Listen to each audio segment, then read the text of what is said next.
It's a bird. It's a plane.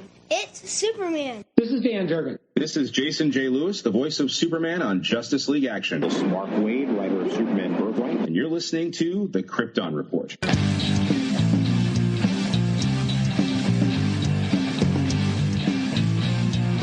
The Krypton Report podcast is dedicated to all things Superman, Supergirl, and the planet Krypton. We discuss movies, TV, game, comics, and all things DC. So join me, Tyler, with my co-host James and Jania. Hello. It's time to talk about Batman and a special year. And I'm not talking about year one. No. It's time to take a trip back another year to the 0 year. So what we're going to look at is we're going to look at Scott Snyder's Batman 0 year. Now this episode was supposed to come out a little bit ago. I was supposed to have a guest, but that didn't work out. So I'm just kind of flying solo. Reason to discuss this is going to be our monthly book review and discussion piece for January, but you wait for people and things happen. It's all good. And the reason why is 0 year has a real take of being kind of this. 0 year was a year-long comic book crossover event published in June of 2013 and ended in July of 2014. So it really was a year's worth of comics. The series was written by Scott Snyder and James Tynion IV, with art by Greg Capullo, Raphael Albuquerque, and Danny Miki. The story intended to redefine the origin of Batman in the New 52, being that in the New 52 we jumped 5 years ahead when everything started. However, it incorporated several elements from Batman Year One, such as Bruce's long absence from Gotham City and his attempt at vigilantism. The initial conceptualization of Batman's storyline was announced in November 13's various titles and would tie directly to the 0 year storyline. Now, I remember when this came out, it was a big deal because the Batman title, in a way, was moving backwards with 0 year, and this was the third, so to speak, volume of Scott Snyder's run. Snyder announced in December of 13 that issue 28 would no longer be part of the event, as he had written much material that felt too cramped, and extended the issue at this point would not give Capullo time to properly draw the new scenes. Thus, the original story from issue 28 was moved to 29, with issue 28 becoming a preview issue to the future storyline in Batman and the weekly Batman Eternal. Issue 28 was written by Snyder and Tynion. The arc had three kind of subplot arcs into it. Secret City. The story begins with Gotham City being destroyed in a flood and Batman believed to be dead. The first arc of the event, titled Secret City, is set 5 months before the flood. It begins with Bruce Wayne's return to Gotham after being gone for so long. We have the Red Hood gang he discovers and he fights with. We have the maternal uncle of Philip Kane, who wants to but refuses to take over Wayne Enterprises. In flashbacks, Bruce's father shows him a black orb used for showing a three-dimensional map from which inside a building. Edward Nygma, Philip's strategist, tries to get Philip to arrange Bruce's murder in order to gain public sympathy and avoid power struggle. After Philip refuses, Edward hires the Red Hood gang to murder Bruce. In disguise, once again, Bruce rescues Oswald Cobblepot from the Red Hood and takes a sample of the gang leader's blood, but fails to find who it belongs to. After Bruce has an argument with his butler, Alfred, the latter leaves and Bruce meets with Philip, who, against Bruce's will, debuts him to the public. After Bruce retreats from the media, he meets with Nygma. He then goes to his brownstone, where he is attacked by the Red Hood gang. The gang beats Bruce to a pulp, and the leader tells him that the Wayne's death changed him too. Bruce then retreats to Wayne Manor, where Alfred treats his injuries.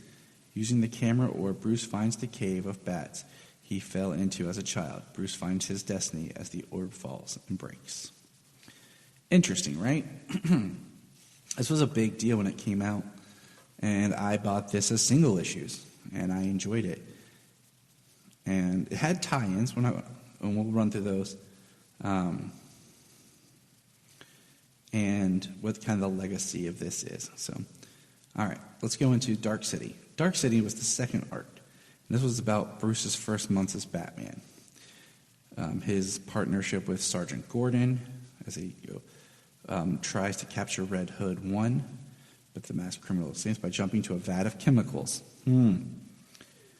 Edward Nygma as the Riddler shuts off the power on Gotham, challenging Batman to turn it back on. Soon the police find a body with bones twisted and grown out of its skin. Batman finds out a scientist working with Lucius Fox has created a program with similar effects. Bruce goes to visit Fox, but Fox stabs Bruce with the toxin, stating that the program was also his and that Dr. Death is coming. Bruce wakes to see Fox being attacked by Dr. Death. Bruce stops with the help of Gordon. Fox informs him that the substance he injected him earlier was an experimental antidote for Dr. Death's bone toxin. However, the fight with Dr. Death puts Bruce in the hospital. Dum dum dum. The police then turn the power back on, only to find out the Riddler still has the power to flood the city by blowing up the reservoir. Batman destroys the airship but fails to stop the Riddler from flooding the city. Now, if anyone has watched the trailer for The Batman, we'll see some sort of flood-looking thing in the trailer. Thus why I think that Zero Year has an effect that may appear in The Batman. That's why I'm talking about it. And then Savage City, which is the third arc, and it's when we meet Duke Thomas. That's right, who would later become one of We Are Robins and then The Signal. Bruce is awakening in the Duke Reservoir, having removed the batsuit before falling asleep. A young boy whose life he had saved informs him that the Riddler has taken control of Gotham. Alfred tells Batman to return to Wayne Manor through the secret entrance in the now displaced crime alley. The Riddler spots Gordon and the men on the rooftop, sending drones to stop him. The Riddler destroys the building, but Batman stops him. Batman, Gordon, Fox, and the soldiers plan a way to stop the Riddler. The next day, the Riddler appears on the screen again to say that he will dedicate this Zero Year to the people of Gotham. Batman, in a new costume, comes driving in on a motorcycle and accepts the Riddler's challenge in order to buy time so Fox can discover their location.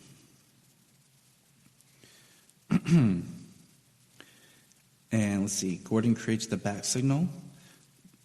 The Riddler reveals that to save Gotham, Batman must use his heart to turn the city's power back on. He must attach himself to an electrode. Batman successfully turns Gotham's power back on with the force of his own pulse. 1 month later, Gotham is back to normal while the Riddler is put in Arkham Asylum.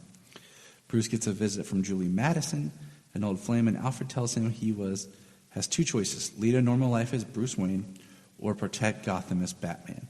When Bruce chooses the latter, Alfred tells Julie that Bruce is spoken for as Batman disappears into the night.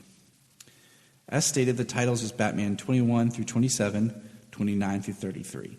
Tie-in issues was Action 25, Batgirl 25, Batman Annual 2, Batwing 25, Batwoman 25, Birds of Prey 25, Catwoman 25, Detective 25, The Flash 25, Green Arrow 25, Green Lantern Corps 25, Nightwing 25, and Red Hood and the Outlaws 25. See a pattern?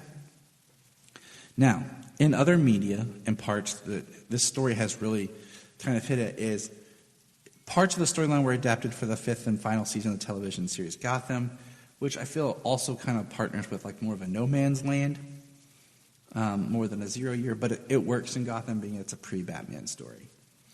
Despite official sources claiming it, as I stated, Matt Reeves' The Batman seems to have some Zero Year implications in it. It's a great arc. I just kind of wanted to touch base on it and bring it up. We're going to have a more drawn-out discussion, but I just wanted to mention it as great reading before The Batman. So for everybody out there, pick up a comic and remember, Scott Snyder's the best. But other than that, remember. Look up in the sky. I want to invite you to check out the Krypton Report Patreon. For $1 a month, you can hear exclusive content. We have discussions on movies or other comics or stuff that's going on in pop culture. We have guest appearances, and we have plenty of fun times. We also have movie commentaries that we like to do. It's one of our favorite things to do. So check that out. It's just $1 a month. It's chump change, it just helps us keep the podcast going. We're not here to make, money off and get rich. It's just nice to have a little help, to pay the bills here. So $1 a month, come join us on our Patreon. Krypton Report, patreon.com. And if you want to have a good time, keep listening to the Krypton Report. If you're enjoying this podcast, here's some of our favorite podcasts to check out. Digging for Kryptonite, The Aspiring Kryptonian, Superman the Animated Podcast, The Last Sons of Krypton, The Geek of Steel, The All-Star Superfan Podcast, It All Comes Back to Superman, and Superboy Legacy, Supergirl Radio, and of course, always hold on to Smallville. Check all those out, enjoy those supercasts, and remember, keep listening. The Krypton Report is a Tears production. We thank you for listening and enjoying, and please support us on our Patreon account, our TeePublic store, and check out our social media. Always remember to look up in the sky.